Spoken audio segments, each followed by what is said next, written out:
And I'm not in the legislature anymore, so I don't know everything that they're planning.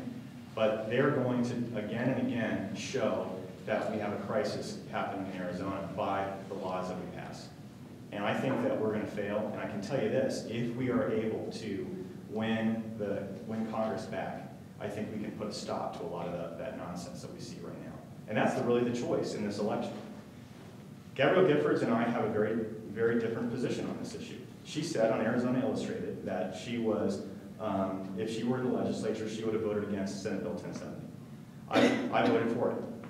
And I think that shows people that the clear distinction between the two of us. But watch this throughout this election as we get closer and closer to November. She is going to constantly try to show that she is a border hawk. And the first attempt at that was asking for these troops to be on the board, these 1,200 troops. Well, here's my response. The reason why the president sent those 1,200 troops in the first place is because of 1070. It's already having an effect. Unfortunately, well, we don't know. I don't know where they are right now. Unfortunately, the biggest problem is that if you take those 1,200 troops and you divide them between California, Arizona, New Mexico, and Texas, how many does that leave Arizona? I mean, first of all, I think, how is it really going to work? California and Texas are going to gobble up most of them. We'll get a small amount, and then you have to have 3 shifts for every one of those troops, right? I mean, they're not going to be on there 24/7. You have to have shifts at least. So we're going to get a couple hundred probably here in the state. That's not enough.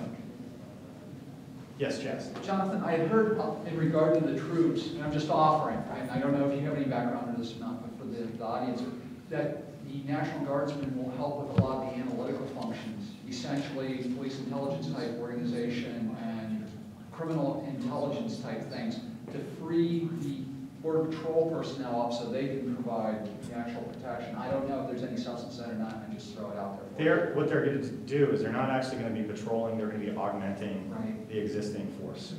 Now, when the Bush administration did this previously, we felt that there was more deployments going on to Iraq and Afghanistan. We didn't have the manpower at that time to really have combat units being sent. Now we're downscaling what's going on in Iraq, and we have more availability of those troops.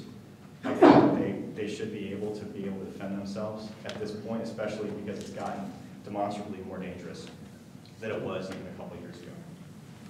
So, talk about defending yourself. What will be the rules of engagement for these troops when they're along? We don't know. Well, we were told that they're not going to have anything to do with illegal immigration. That was a quote from the administration. When they supplemented TSA right after 9/11, they were around in airports with weapons without ammunition in them. Police officers walk around airports with ammunition.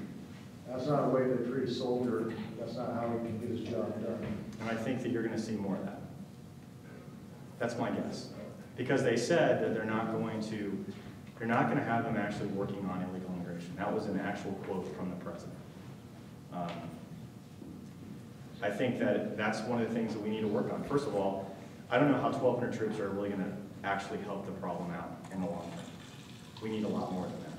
New legislation corrects a lot of the loopholes that allow them to cross the border and then be treated with civility when they get here, and in fact open the coffers to them so that they can stay here comfortably and bring in their families and relatives from across the border, and then set up family centers of influence here too. The other problem with that is that, or I guess the irony of that is, that's not how Mexico treats its illegal immigrants.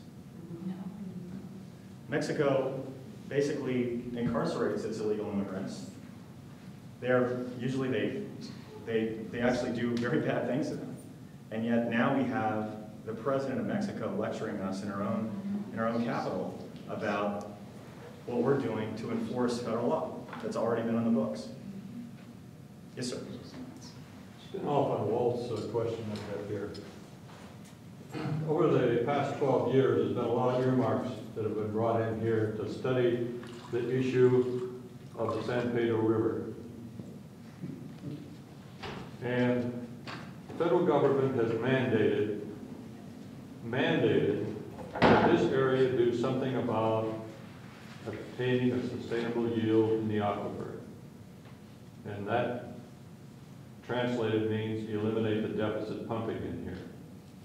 deficit pumping in our area. What are your thoughts on how the federal government might be able to assist in funding this mandate? Well, I think first of all, at the root of the problem that you're talking about, you also have to talk about the courts and the lackluster defense that we had in the courts over this issue with the water in the first place. We have had liberal judges, and we've had groups like the Center for Biological Diversity and the rest that have filed suit against the fort and filed suit against the federal government. We had an attorney general and a Justice Department that did not aggressively fight those cases, I believe. And I think that you're going to have to find a way to fix that problem. I don't think that we should do it through the earmark process, though. Well, I agree with you. I think, though, that if they're going to pass mandates, they should fund those mandates that they're passing in the first place. So my question to you Is to insist that they don't pass on mandates to the local communities without fully funding what they're asking them to do. But my question still is, they have made that mandate now. What are your thoughts on how you would be working in your office to help fund that? I think that if you're going to do that, you have to look at all the military installations and any mandate across the board, so it's not just one community. You look at any environmental impact that's been put on by the EPA or any other branch of government, and you say across the board, these have to be fully funded. And that would include the water crisis that we have in Sierra Vista, but it will also apply to any other areas in the country. You cannot just do piecemeal, because I think that's when you get into the corruption that we've seen in the past.